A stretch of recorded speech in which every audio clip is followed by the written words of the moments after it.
পরিবর্তন news channel, আপনার কণ্ঠ, আপনার পছন্দ। নমস্কার, পরিবর্তন নিউজ চ্যানেল আপনার স্বাগত আছে। নতুন আপডেট জন্য চ্যানেলকে লাইক, সাবস্ক্রাইব, কমেন্টস করুন। আজকে অপারেটাজ মেডিকেল সার্ভিস সেন্টারের প্রতিবাদ বিশৃঙ্খল হয়ে যায়, স্বাস্থ্যসেবা কর্মীরা বিচার দাবি করেন।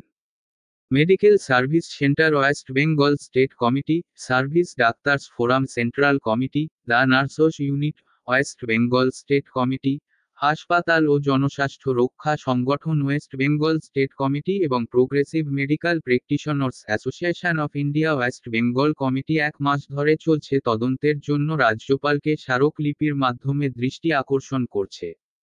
এনআরএস মেডিকেল কলেজ হাসপাতাল থেকে রানীরাসমণি অ্যাভিনিউ পর্যন্ত মিছিল এবং সভা অনুষ্ঠিত হয়েছে। মূল উদ্দেশ্য প্রশাসন, সরকার এবং দলের বিরুদ্ধে অভিযোগ তুলে ধরা। এই অভিযোগের প্রেক্ষিতে প্রতিবাদ শুরু হয়েছে। লাগাতার আন্দোলনে ডাক্তাররা তীব্র প্রতিবাদ এবং বিক্ষোভ প্রদর্শন করছেন। সন্দীপ ঘোষ প্রাক্তন প্রিন্সিপাল শাস্তির দাবি করছেন, কলকাতা পুলিশ কমিশনারের পদত্যাগের, মমতা বন্দ্যোপাধ্যায় পদত্যাগের দাবি উঠেছে। মেঘমালা অবিলম্বে ন্যায়বিচারের জন্য দাবি জানাচ্ছেন। ডাক্তার সমাজ বিচলিত, কারণ রাজ্যপাল তাদের উপস্থিত থাকার পরেও আসেননি। ডাক্তাররা রাজপথে উত্তাল হয়ে উঠেছে, ধর্ণা মঞ্চে উঠেছে, আমরা ন্যায় চাই স্লোগান। বিজেপির ধর্ণা অবস্থানেও ডাক্তাররা একস্বর অংশগ্রহণ করেছে। শুধু এক ন্যায় বিচার চাই, পদত্যাগ চাই। অভয়ার ভূমিকা ধরা পড়লো না। আমরা রাজ্যপালের কাছে কয়েক হাজার ডাক্তার, নার্স, স্বাস্থ্যকর্মী মিলে আজকে ডেপুটেশন দিতে যাচ্ছি যে অবিলম্বে তদন্ত প্রক্রিয়া সম্পূর্ণ করো। সিবিআই যেন কোনো গয়নগচ্ছ না করে, ডিলে না করে। রাজ্য পুলিশ যেভাবে তদন্তের জন্য যে এভিডেন্স লাগে সেগুলো লোপাট করার চেষ্টা করেছে, সিবিআই যেন বিচার ব্যবস্থা দিয়ে তদন্ত নিয়ে কোনো রকম টালবাহানা না করে। আমরা চাই অবিলম্বে খুনিদের যারা অ্যারেস্ট করে তাদেরকে শাস্তি দেওয়া হয়। জাস্টিস ডিলেড জাস্টিস হবে, সবসময় তাই। আজকে 1 মাস হয়ে গেল, এইরকম একটা জঘন্য হত্যা হলো না। তাই আজকে সারা পশ্চিমবঙ্গের হাজার হাজার ডাক্তাররা আজকে চিৎকার কাঁদছে। তারা বলছে যে আমরা বিচার চাই, একটাই কথা, বিচার চাই। আগামী দিনে এই ধরনের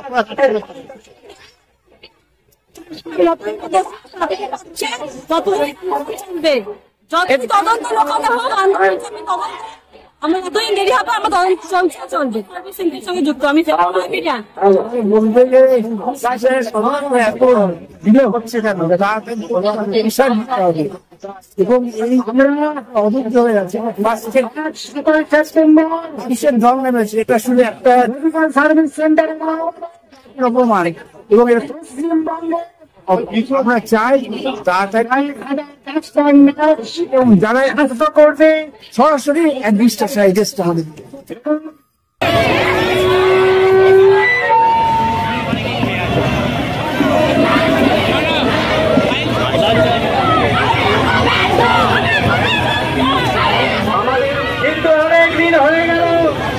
আমাদের বোন অভয়ার খুনিরা এখনো ধরা পড়েনি, আমরা এখনো বিচার পাইনি। পশ্চিমবঙ্গের সাধারণ মানুষ, ডাক্তার, নার্স, বুদ্ধিজীবী সকলে আজকে ক্ষুব্ধ। মানুষ আজকে কাঁদছে ন্যায় বিচারের জন্য। প্রথমে পশ্চিমবঙ্গের পুলিশ এবং প্রশাসন এই খুনের ঘটনাকে আত্মহত্যা বলে চালানোর চেষ্টা করেছিল। আমরা ডাক্তাররা, নার্সরা সেখানে দাঁড়িয়ে এই ষড়যন্ত্র আমরা রুখে দিয়েছিলাম।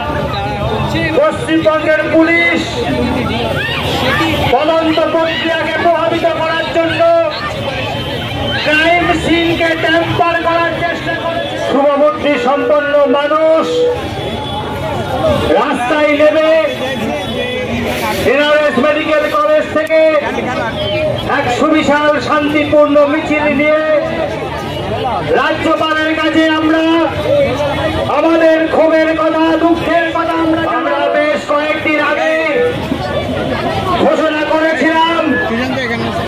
পশ্চিমবঙ্গের হাজার হাজার দাবি জানাতে এসেছি।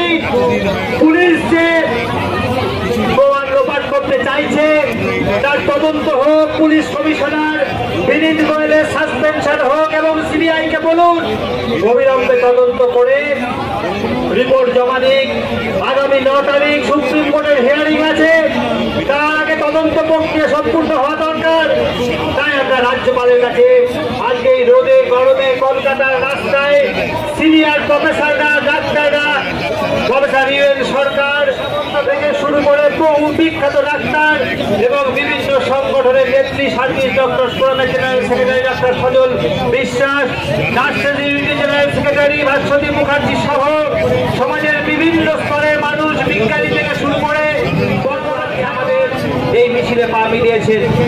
কিন্তু দুঃখের বিষয় কি, যেমন রাজ্য প্রশাসন অমানবিক, ইনসেন্সিবল, তেমনি আজকে কিছুক্ষণ আগে রাজভবন কালকে রাত্রিরে হঠাৎ করে সিদ্ধান্ত হয়েছে রাজ্যপালকে প্রায় 1000 মানুষের মিছিল, 1000 ডাক্তার নার্সের আবেদন, তাদের সঙ্গে 5 মিনিট বসে কথা বলার উনি টাইম পাচ্ছেন না, মেমোরেন্ডাম না নিয়ে প্র্যাকটিক্যালি পালিয়ে গেলেন। তাহলে মুখ্যমন্ত্রী পালিয়ে যাচ্ছেন, রাজ্যপাল পালিয়ে যাচ্ছেন, মানুষ কোথায় যাবে? মানুষ তো রাস্তায় লড়াই করবে। এই লড়াই কিন্তু তিনি নার্সিং আন্দোলনের একজন বিশিষ্ট নেত্রী, নার্সিং ইউনিটির সেক্রেটারি ভাস্বতী, আজকে এই যে আমাদের লড়াই আন্দোলন সারা পশ্চিমবঙ্গে ছড়িয়ে অভিযান করব, করে রাজ্যপালের কাছে আমাদের দাবি পেশ করব, এটা আমাদের আজকে কর্মসূচি ছিল। কিন্তু যে ঘটনার জন্য আজকে আমরা সবাই মিছিলে পা মেলালাম, প্রতিবাদে গলা মিলালাম, সেই ঘটনা, সেই নৃশংস মৃত্যুর ঘটনার আজকে প্রায় 1 মাস হতে চলল। আমরা ঘটনা যেদিন ঘটেছিল 9 আগস্ট, আমরা সেদিন কল্পনাও করতে পারিনি যে 1 মাস হয়ে আসবে, কিন্তু অপরাধীদের ধারে কাছে কিন্তু আমাদের এই প্রশাসন, সুপ্রিম কোর্ট তারা অপরাধীদের এনে দিতে পারবে না, এটা আমরা ভাবতে পারিনি। কিন্তু দুঃখের কথা হলেও এটাই সত্যি যে আজকে 1 মাস হতে চলল এই নৃশংস একটা ঘটনা। আমাদের অনেকেরই মেয়ের বয়সী, কারোর দিদি, কারোর, এগুলো আমরা একটাও জানি না। দেখা গেছে যে আর্জি করে একেবারে দুর্নীতিতে অভিযোগেই তাকে অ্যারেস্ট করা হয়েছে, সেটা দরকার ছিল, সেটাতে নিশ্চয়ই সেটা আমাদের এইভাবে তার জীবনটা চলে গেল এবং উনি তার কিছুই জানেন না, কেউ কিছু জানে না। তাহলে জানেটাকে সেটাই বলে দিই যে আমি জানি না, বঙ্গ, পশ্চিমবঙ্গ ছাড়িয়ে দেশ, দেশ ছাড়িয়ে বিদেশ যেভাবে প্রতিবাদ চলছে, এই প্রতিবাদকে কোনো ভয় দেখিয়ে বা যারা ভাবছে এরা ক্লান্ত হয়ে যাবে বা চুপ করবে, কোনোভাবেই কিন্তু এটাকে আটকানো যাবে না। এই